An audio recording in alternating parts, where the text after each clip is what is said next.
Okay, so good evening once again, everyone. Tax enthusiasts, tax professionals, and the general public.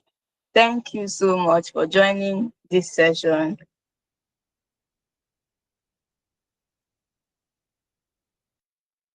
We welcome you to yet another edition of TaxBridge Initiatives Webinar.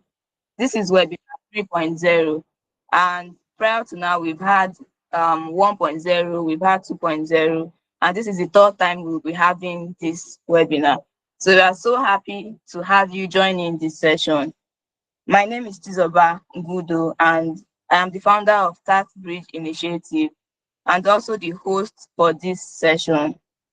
The topic for this evening, we'll be looking at beyond the payslip, understanding personal income tax, benefits in kind, and expatriate taxation.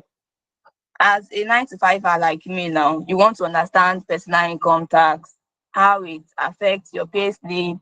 You want to know, and now with these new tax laws, you want to know whether your taxes would be increasing or reducing.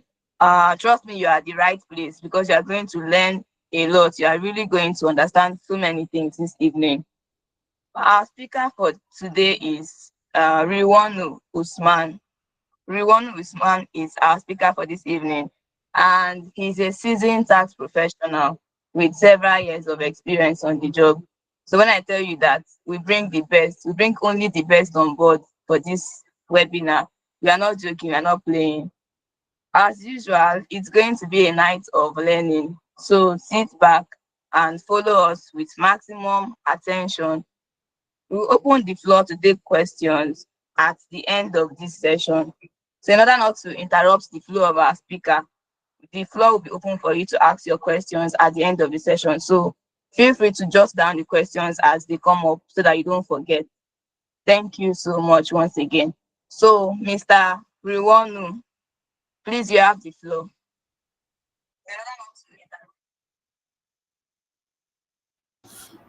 All right. Good evening, everyone. Please, can you confirm if you can hear me? I can hear you loud and clear. Okay. So I would love to put on my video, but I don't know if the bandwidth will take it. So that's why I'm a bit skeptical. At times when the video is on, the network might seem not to be fluctuating. But let me try it out and see. All right. Good evening, everyone, and welcome to another section of the TaxBridge Academy. So 𝗕𝗲𝘆𝘀𝘆, kudos to you for bringing up or for creating this platform, and also I appreciate the opportunity being given to me to come and enlighten us in terms of what you need to know as a 9 to 5, as even though those that are not even 9 to 5, as somebody that generates income from any source. So I believe in one way or the other we'll be able to learn one or two things. And also I know some of us, we have companies that have expatriate, and we also know what it entails to be an expatriate and how they are being tasked. So I will be sharing my screen, and before I share my screen, I hope you guys can hear me clearly, please.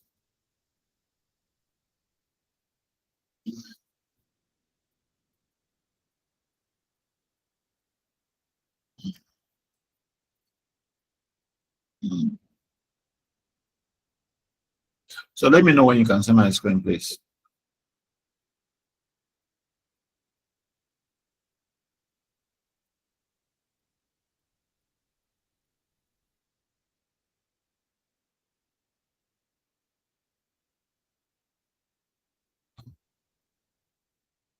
Okay, I can see your screen. I'm just trying to put it in a full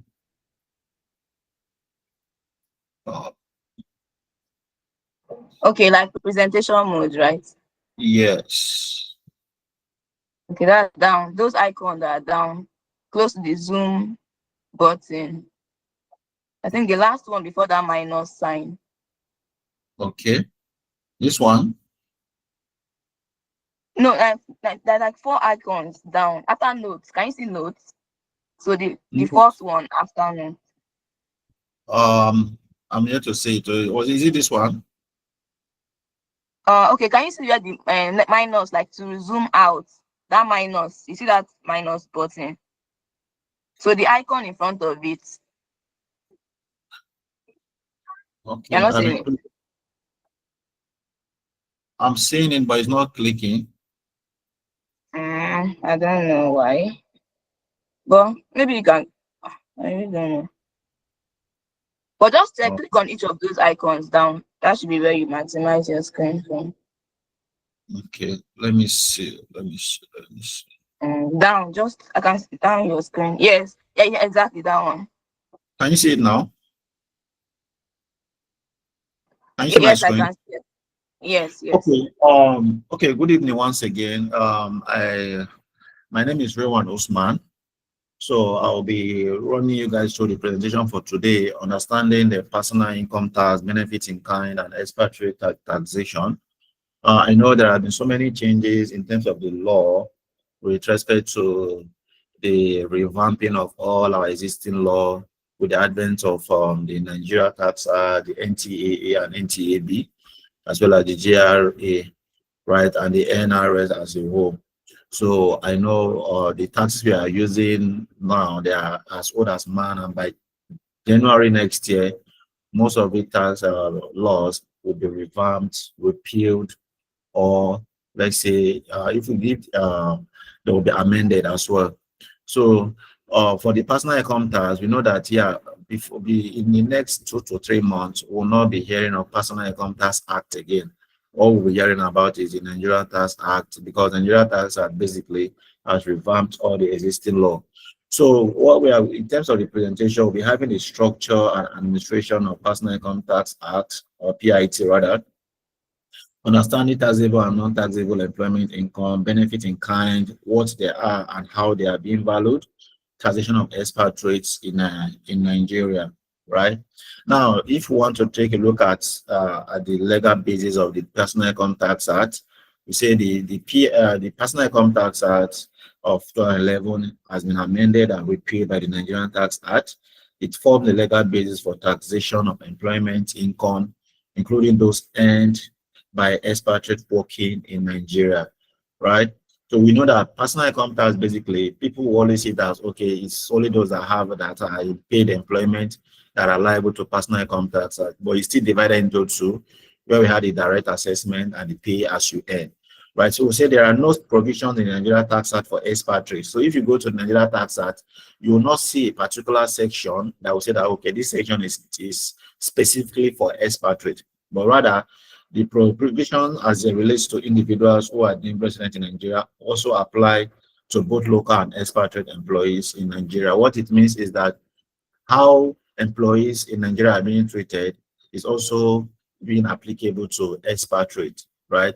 So the NTA, basically, we all know that it's modernized more of all the taxes that we have, right? Consolidate multiple taxes that we have, to redefine the sort of taxable income, the residency aspect of it, introducing clearer basis for valuation of the benefits in kind as well. Then we have the NTAA, which is the Nigeria Tax Administration Act. Basically, is to just basically shows us how tax has been administered, how you are supposed to register for taxes as a taxpayer, how you are supposed to be told for any form of taxes, the assessment you're supposed to be carrying out, or assessment you need to do as at when due, the penalties if you did not comply, and also clarify some sort of tax authorities' powers and the obligations that lies with all the taxpayers, right? So the PITA, which is the Personal Income Tax, as amended, we know that, like I said, it has been repealed by the Nigeria Tax Act, right? Earlier, and the core provision of this act is that it has been amended by the Nigeria Tax Act, but the NTA, despite the fact that here we are still going to adopt NTA by next year, we will still be making a bit of reference from between now until December in terms of what we'll be doing, because somebody that will need to file for October, November, and December, they are still basically going to rely on the Personal Income Tax Act for filing of all their employees. So moving on to the next slide, what we are trying to say now, who is taxable. So basically, when we say Personal Income Tax Act, we are referring to individuals. We know we have what we call this Company Income Tax Act that has to do with companies, corporate companies. But specifically here, we are trying to relate this to individuals, either employed or self-employed individuals. So we have what we call taxable persons, of which we say resident individuals and non-resident individuals, deriving Nigerian source income. So as a person, provided you are deriving an income within the country called Nigeria, then there's a way of which you are supposed to be taxed in those particular income. So we also have the non-resident, which you say they are taxed on source income for employment, where duties are performed in Nigeria or employer is in Nigeria. So you might be a non-resident, but the person that is paying you salary is in Nigeria. Some people can be in Ghana now, but they are working for some companies here in Nigeria. Nigerians are the ones paying them the income. So basically, by default, they are basically generating that income from Nigeria. So we have what we call the residency status, right? The residency status, of which this is what drives the tax base as it relates to payee obligation. So your payee obligation basically is determined based on your residency status. Now, the scope of taxation in Nigeria, which is the personal income tax as a whole, so the income tax based on the wordings here is imposed. Please, can you guys hear me, please? Yes, we can. All right, thank you.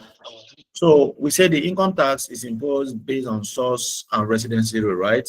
So residents are subject to tax on their worldwide income, whereas non-residents are subject to tax on their income derived from Nigeria. So it's just like if you're in America now and the American company are paying you salary, you are not supposed to be taxed in Nigeria. So that American company, you are supposed to pay your taxes to that company where they are from, to American government as a whole. But provided you are generating, as far as you are generating an income from Nigeria, based on the residency rule and based on some sort of rules, you will be taxed on those income. So an individual is subject to tax in Nigeria if he or she has a Nigeria employment. If you are employed in Nigeria, or if the employment duties are wholly or partly performed in Nigeria. So in a situation whereby maybe the employment duties are partly or wholly performed in Nigeria, the individual will be taxable in the Nigeria or in the Nigeria income. What it means is you are partly carrying out your employment activities in Nigeria, unless in a situation whereby the duties are performed on behalf of an employer who is in another country other than Nigeria, and the remuneration of employees is not borne by a fixed base of employer in Nigeria. I know that here, if I will say, okay, based on from my introduction, I already mentioned that pay as you earn is basically income on all individuals. So the taxes that is being paid on all individuals' income, either employed or self-employed, right? So the employees, looking at the fourth slide here, the fourth box here, or the fifth one rather, the employee is not in Nigeria for a period of, or period amounting to an aggregate of 183 days or more, inclusive of annual leave and as well as absence in any 12 consecutive months.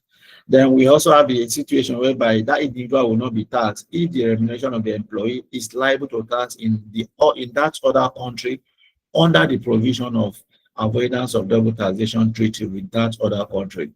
What it means is that even though, for instance, there are some instances whereby Nigeria might be in double taxation treaty with other countries.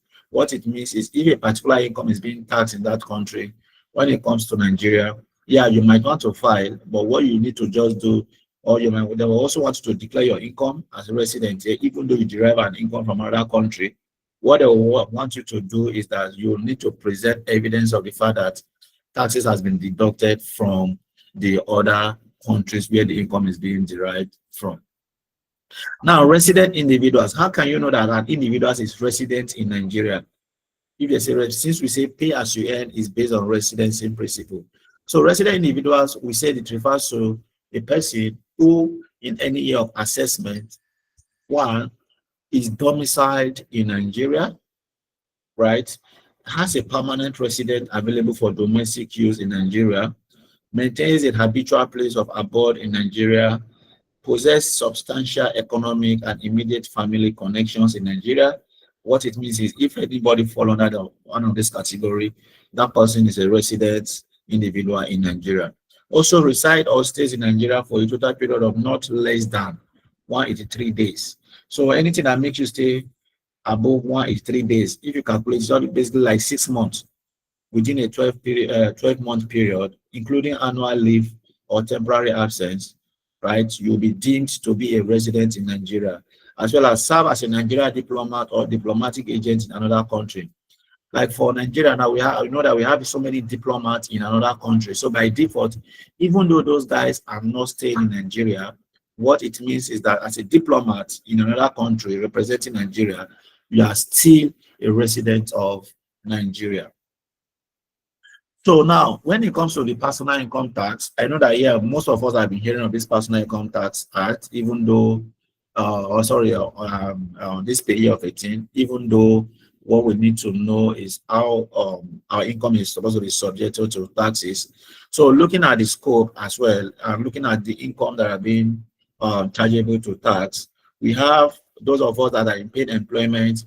We know we have salaries and wages, basically bonuses, commission, allowances, housing, can be transport, any form of allowance, utility meal, benefit in kind, business profit for sole traders or professionals. Those of you that feel that I'm running my own business and because I'm not working under somebody, I'm not supposed to pay tax, but that does not mean as a sole proprietor, even though you are Mama Ngozi that has a shop under Lagos Oshodi Bridge or any of the bridge in Lagos, you are supposed to be paying taxes, even though you are not being employed by a particular company.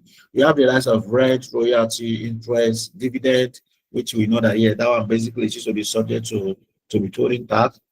Then we have prices as well. So if I'm saying prices, it has to do with, for instance, we just recently finished the 𝗵𝘲𝘆 Nigeria program that most people are watching. Remember that lady or the lady that won that particular 𝗵𝘲𝘆 Nigeria for this season, definitely taxes they are going to deduct taxes for that amount. Some amount of share have to go to the government in form of taxes. Now, what is pay as you earn? How do you determine your pay as you earn? Now, basically, I don't want to reference everything about Peter due to the fact that we are transitioning into the Nigeria Tax Act. So most of my wordings here basically has to do with how it's going to be treated in line with the Nigerian Tax Act, right? So, before now, we used to have CRA, we used to have some sort of maybe how gross income is being defined in line with Section 33 of Peter. We need to know how some sort of benefit in kind are being treated. So, but looking at the new Tax Act or the Nigerian Tax Act that will going to be effective by January, right? What it means is for you to get your pay, you have to come in with your total income, right? You less all eligible deductions. So before now, they call them statutory deduction in the previous act, but now the Nigeria Tax Act see it as what eligible deduction. So that is what it is now, right? So, and at the end of the day, when you say your total income less eligible deduction, what you are going to arrive at is your chargeable income, of which you're going to apply the usual tax table on. So we have the personal income tax as what we say is income tax that is levied on a graduated rate that ranges from 0 to 25. Before now, we have the likes of 7%, 11, 15, 19, 21, 23, but now it has been changed to various percentage, right? Where you have 0 to 25. So, and this is basically on resident and non-resident, which are being taxed at the same rate, whether you're a resident or non-resident, provided you are liable to pay personal income tax, you will be charged using the same rate. Then, now, before, under the eligible deduction, we have several items that we classified in line with the Nigeria Tax Act, where we have the rent relief allowance, right, which has replaced the consolidated relief allowance. For the rent relief allowance, we say that all individuals, provided you have documents or evidence to back it up, are liable to relief of 500,000 or 20% of annual rent paid, whichever is lower. That is what that particular law is talking about. Provided that the individual accurately displays the actual rent, right? Declare the actual amount of rent paid and other relevant information as may be requested by the relevant tax authority. In this instance, I'm referring to all relevant state internal revenue services. Now, for the eligible deduction based on the Nigeria Tax Act, they still come up with the NHF, the National Housing Fund, which still remain at 2.5% of your gross income, right? Before now it was 2.5% of basic salary, but with the Facilitation Act of 2023, it was now amended to the 2.5 of your gross income, not basic salary again. So if you know that they have been applying it on gross income, it's no longer, on basic salary, your NHF is not on basic, it's supposed to be on gross income. But however, we now know that the NHF is not compulsory for private company, but for government companies or for government establishment, it is mandatory for them to deduct NHF. So we have the contribution under the National Health Insurance Scheme, the pension contribution under the Pension Reform Act, as well as the interest or loan for developing an owner-occupied residential house. So if you collect loan and you want to use that loan to, let's say, build a house for residential purposes, you can claim relief for that particular interest that's also paid on that loan, right? We have the annuity premium paid by an individual during the year preceding the year of assessment. Then is then computed on the tax development minus allowable deduction, reliefs, and all forms of. Now, before I move into the next slide, I hope you guys can hear me.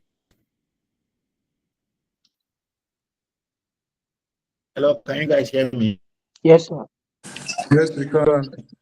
Yes, sir. All right. So, so now let's even talk about benefits in kind based on our topic. We're talking about personal income tax, benefits in kind, and expatriate taxation. When we say benefit in kind, BIK, and what it has, that benefit in kind is actually a non-cash what we call it as a non-cash benefit, right? So looking at the wordings here, it's part of the income that will form the pay computation of all employees by their employers. But most of the employers, they don't really consider all these things. They don't really factor it in, and at the end of the day, it will result to them paying lower amount of taxes on behalf of those employees that are supposed to deduct taxes from, right? So we now say benefit in kind refers to the expenses outside salaries and allowance incurred by an employer for the benefit of its employees.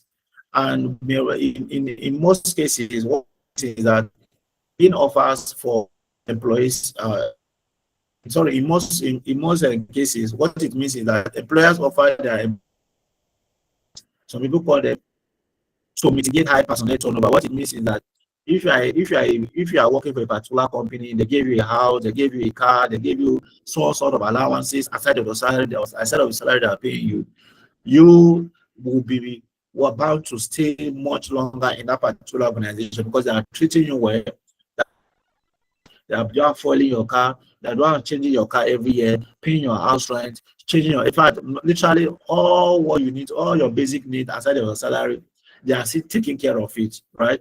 So basically, it's actually a strategy to attract best talent in the industry. So once people know that this company, they have good packaging, they have this, they have that, they say, I would love to work with that particular company, right? Some of the likes of cars,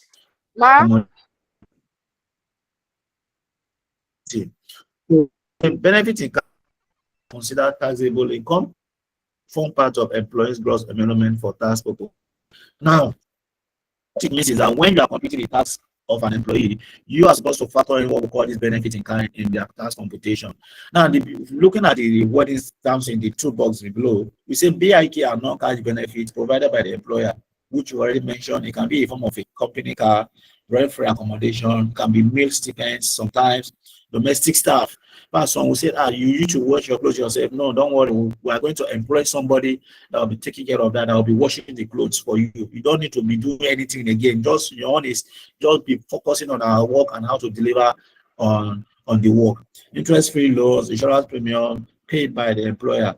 But however, BIK affect withholding and employee taxable income, right? If the employer fails to deduct and report BIK appropriately, what it means is that You know, payee is just like a form of a withholding tax as well. Even though we know that why I call it a form of a withholding tax is because if they are paying your salary, excluded from only the net that goes to you. So they will definitely withhold the payee on your salary and remit on your behalf, right?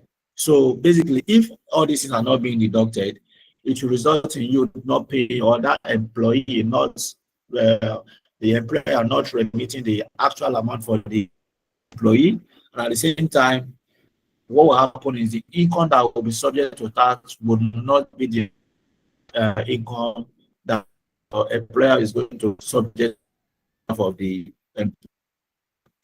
Now, the Nigeria Tax Act on I'm not being broke down. If you go to the section of the law, maybe based hospitality section 14 of the Nigeria Tax Act, you can see how what it speaks about the benefit in kind.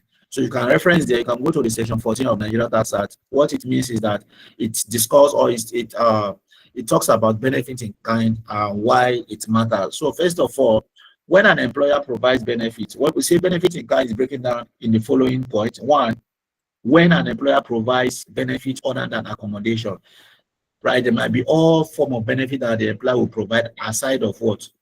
Accommodation. So when employers share some of the costs, what it means is that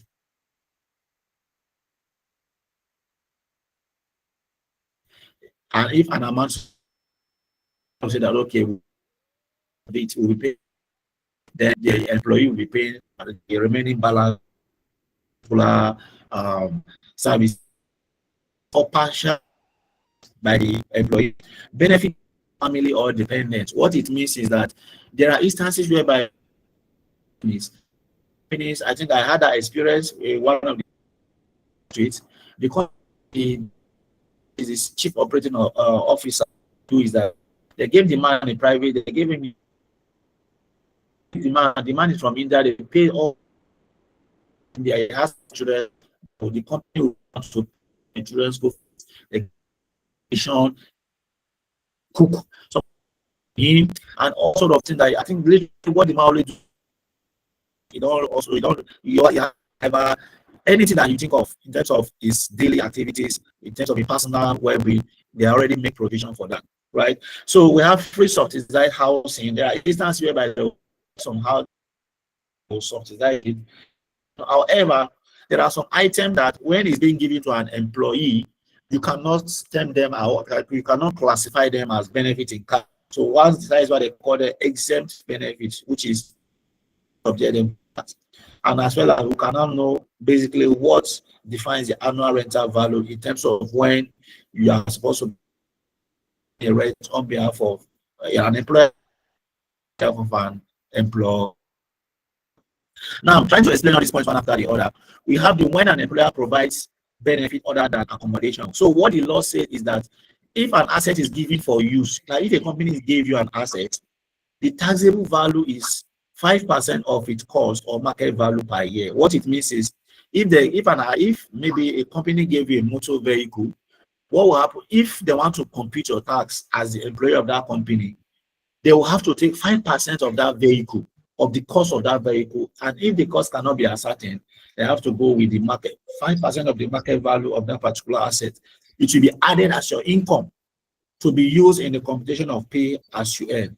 Secondly, if the asset is rented, the taxable value is the annual rent paid. What it means is that there are instances whereby some companies might not give you a car directly, but they will always rent a car for you, so that every month they will be paying, or on a yearly basis, they will be paying the amount, on a sort of amount to the company they rent the vehicle from.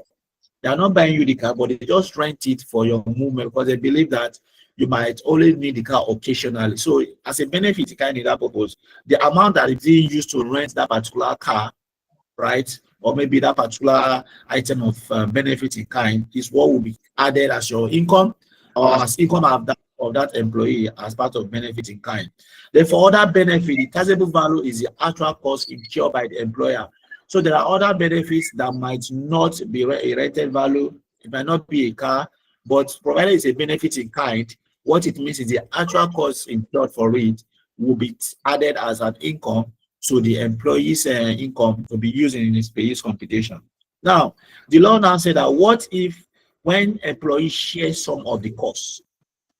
So what it means is that I think that there is an example there. They say if an employee also contribute money towards that benefit, maybe you are benefiting for a particular, okay, the company said that, okay, you are supposed to be incurring a particular amount as a form of benefit, but you also contribute to it, right? To make sure that you're able to cover that cost. What it means is that if the employee also contribute money towards that benefit, the taxable benefit is reduced by whatever the employee is paid. So whatever you contribute to that particular amount is what will be regarded as what? Benefit in kind. For example, what I'm trying to say is that if your company gives you a car benefit worth 500,000, right? But you pay 200,000 for maintenance every year. So the company gave you a car, but you are the one that paid maintenance fee of 200,000. What it means is that your taxable benefit will be 500,000 minus 200,000, which will be 300,000. So 200,000 will be in form of a relief. It will not be form part of the benefit in kind that will be added to your or to the employee's income for tax purpose. Because in the recess, the company is supposed to be the one to give the car to the employee, or the employer give the car to the employee, as well as also maintains the car. Right? So I don't know if we are together. Then moving on to the next slide. There are instances, again, we are still on benefit in kind. So what the law still states here is that if you're looking at it, they said shared or partial expenses. So for instance, if the employer spends money partly for that benefit and partly for something else. So what it means here is that only a proportion related to the benefit is counted for tax purpose. That only the proportion related to the benefit, they will not count everything, because part is for the benefit, part is for the business purpose as a whole. For instance, we said if a company car is used 60% for work-related purpose, which you know that is for office activities, and 40% for personal use of that particular employee, only 40% of the cost is treated as a taxable benefit to that employee. So they will just add 40% as part of the income of that employee to determine the taxes they are supposed to pay for that employee. So like I said, all what I'm mentioning now, you can reference them under section 14 of the. Then what it means here now is that you are working for a particular company as an employee, but the company is the one that the company pay your wife, pay your children's school fees, your mother or your dad, the company still pay them some allowances. If you have guests, they pay. If you have a house help, you have driver, the company is one responsible for all those expenses. So we have so many companies in Nigeria that does that, right? So what it means is, in as far as the company are doing those things on your behalf, all those amounts incurred by default will be termed as benefit in kind, and they will be added to that employee's salary to at the end of the year or at the end of the day for the purpose of determination of the pay as you earn or the taxes that the employee is supposed to pay. So it will say if the employer provide benefit to your spouse, children, dependents, or guests, it will still be treated as if the benefit was given to you and it is taxable in your name. For instance, if your company pays your spouse flight ticket or school fees, it counts as your benefit. So anything they pay on your behalf, by default, it still belongs to that employee's, to be added to the employee's income. Now, we now have free or subsidized housing. There are some people that they want to stay in Lekki, they want to stay in 𝗲𝘗, they want to stay in Banana Island. When you go there, they will say that, okay, a flat is around like 30 million, 50 million. The company will say, okay, no problem. What will happen is we'll see how we can also subsidize that house for you. Instead of maybe paying the 50 million, we'll see how we can pay 30 million for you or pay 40 million for you, so that you yourself can have the power to cover the remaining 10 million if the total amount of the housing is around 50 million, for example. I think I have an example here. What it means is that if your employer provides a house or accommodation and you don't pay rent, or you pay rent that is less than the property rental value, just as I've mentioned, what it means is that you are considered to have received an extra income to the what? To the rental value of that particular house. That is what it means. However, This taxable amount cannot exceed 20% of your annual gross, excluding rental value. So what it means is, even though they are providing such benefit to you, the taxable amount should not exceed 20% of your what? Of your annual gross salary, not including the rent amount. For instance, your total annual income is 10 million, and your employer gives you free housing worth 4 million, right? Only 2 million, which is 20% of 10 million, is taxable as housing benefit. That means even though the house, if you look at the free housing, is worth 4 million naira, but just know that what will be added to your income as benefit in kind is going to be 20% of your annual income, which is 10 million naira. Is it 20% of 10 million naira, which at the end of it will be 2 million naira. Now, what are the items that we can exempt from that we cannot see or we cannot classify as benefits in kind? So what the law states or says is that some benefits are not taxable under those particular section of the law. And this includes: one, meals provided in a staff canteen or through meals voucher. There are some companies that when you go, they will say, okay, there's time for break, or one eats. One, if the company are providing, they provide meal. With some unfortunate company, if you are fortunate, they provide breakfast. Some they provide your lunch every day in the office. So all these things cannot be seen as a benefit in kind. Then uniform, protective clothing or work tools, equipment needed for the job, most especially manufacturing companies, where we have, that's they call them PPE. In those manufacturing company, I call them, is it certain personnel protective equipment? So they call them PPE. I'm not referring to property, plant and equipment, but in manufacturing company, they call them personnel protective equipment. So all those PPE in manufacturing company, like the uniform, protective clothing, work tools, equipment, all those things, if they are being provided by the companies, they cannot be added as benefit in kind. Then we have relocation expenses when you move because of a job transfer or change of work. For instance, your company might have several branches in several places within the world, like within the world or Nigeria. They will say, okay, can you relocate down to Lagos? Can you relocate to Port Harcourt?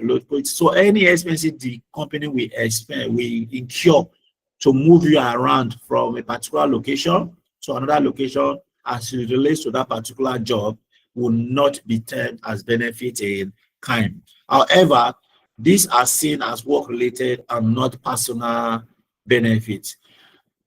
Are we still together, please? Okay. Yes, we can hear you. All right.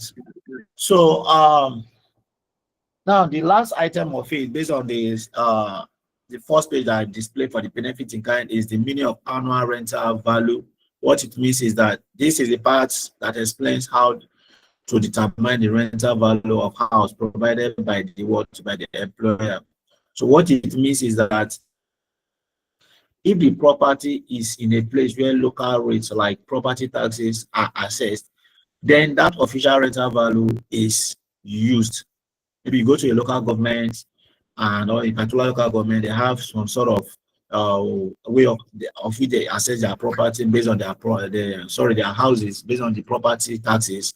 Then the official rental value of those property taxes will be used. Then secondly, if not, the tax authority, if they cannot determine the rental value of that particular accommodation, what the tax authority will do is that they will determine it using a fair rental value.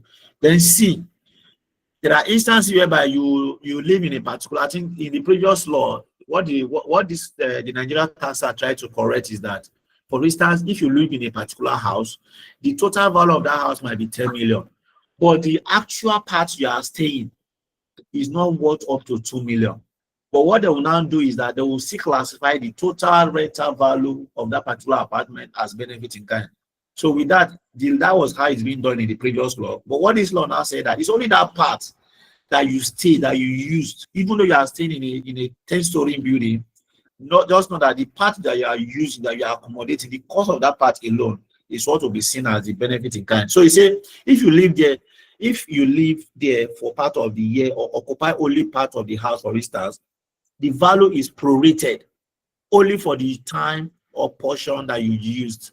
So they cannot go and say, oh, yes, yeah, I'm staying in a particular apartment, it's worth 20 million. Your benefit in kind is 20 million. No, you say the apartment is worth 20 million, but the one room inside that apartment is worth 500,000 or 1 million. So my benefit in kind will be added as 1 million, because one thing is, the higher your income, the higher the taxes you pay.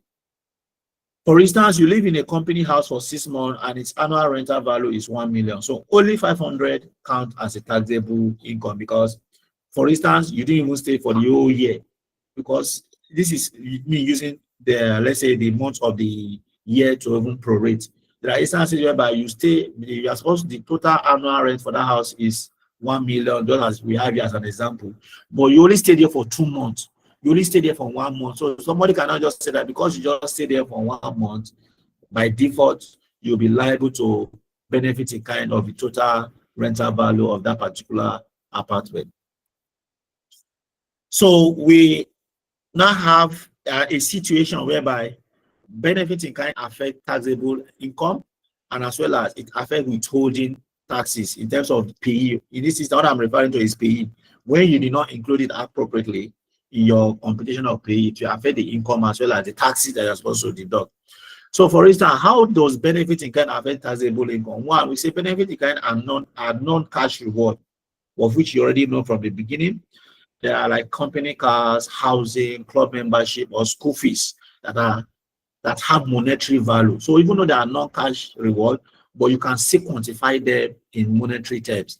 So even though employees don't receive cash, the law treats this benefit as part of their income, because they improve their standard of what? Of living of their employee. So therefore, the monetary value of benefit in kind must therefore be added to employees' total taxable income for the purpose of calculating the pay as you earn that we all know as payee tax.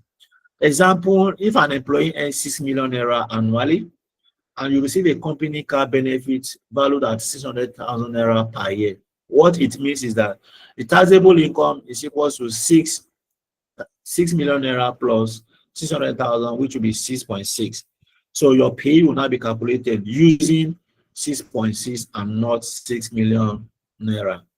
Then how does it now affect your pay as you earn? What it means is that if an employers are normally required to withhold your pay or your taxes as an employee, right? And if let's say all these pay are being withheld and the benefit guy is not being included, they will end up deducting an amount lower than what is supposed to be deducted from that particular amount. So what we now say is that employers are required to withhold pay tax from employees' total taxable income, including both cash salary and what? By BIK value. So if the employer fails to include BIK when calculating pay, if the employer did not fail to include it, the tax, which in this instance I'm referring to the payee, will be lower than what should have been paid. So ignoring BIK will lead to under deduction of the withholding or tax, which is the payee, and the company will deduct less than what is supposed to be required or less than what they're supposed to deduct. So they will under declare.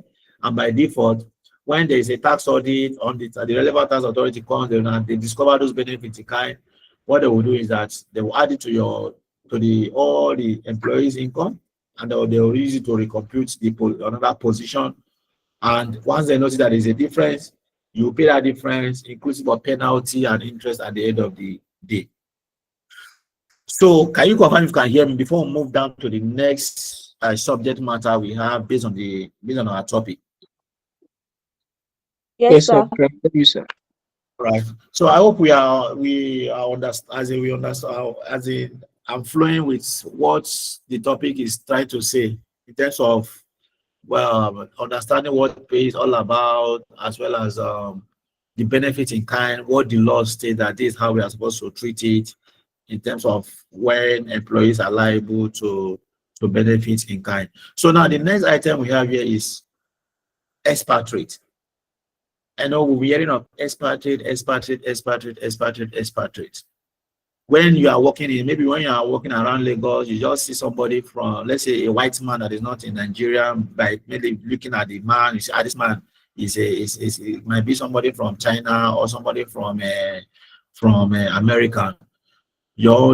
Some people just say, this man must be an expatriate, right? So there are instances whereby they are all not expatriate. So we should not be seeing all of them as expatriates. Some of them are not expatriate. So now looking at, for us to deep dive into what an expatriate is, we said the word expat or expatriate comes up in the conversation often and yet not fully understood. We normally interchange it with so many other ways, right? So what we now say here is that expatriate is often used to describe professionals sent abroad by their companies or government, if possible. And this is one differentiation from immigrants. There's a difference between somebody that is an expatriate and somebody that is an immigrant. We should also take note of that. So expatriates are still working for and getting paid by firm or organization in their home country, while they are immigrants, or while immigrants rather often move to a new country to find work and other opportunities. It's just like those who that used to Japan and leave Nigeria. So if those in Canada are seeing them, those that will not be seeing them as expatriates. They know that they are immigrants, right? They run and live there. I would say, okay, they are leaving their country to go and look for greener pasture elsewhere. So according to the Merriam website dictionary, I know we all know of this dictionary, expatriate means someone living in a foreign land, right? Despite the fact that you are here, because why they call you expatriate is that you are an expert in a particular field. They just need you to come and provide, or let's say, give some sort of professional service or advice to a particular company in another country. So the word expatriate comes from two Latin words, ex, meaning out of, and patra, meaning country, which is maybe fatherland, as the word, as the name implies. So the main difference between expatriates and immigrants or emigrants is that both immigrant and emigrants imply a sense of permanent move. So you are moving permanently out of Nigeria to another country, while some are moving permanently out of another country into what? Into Nigeria, right? So while an expatriate living in a foreign land might feel him or herself to be part of that new land and culture, an immigrant is more likely to become established in the country where he or she moved in and become part of the culture and new society. So I believe with this, we should be able to know the difference between immigrant, expatriates, as well as emigrant, because expatriates are just coming for some time being, and they have to go back after maybe rendering the professional service they came in to render.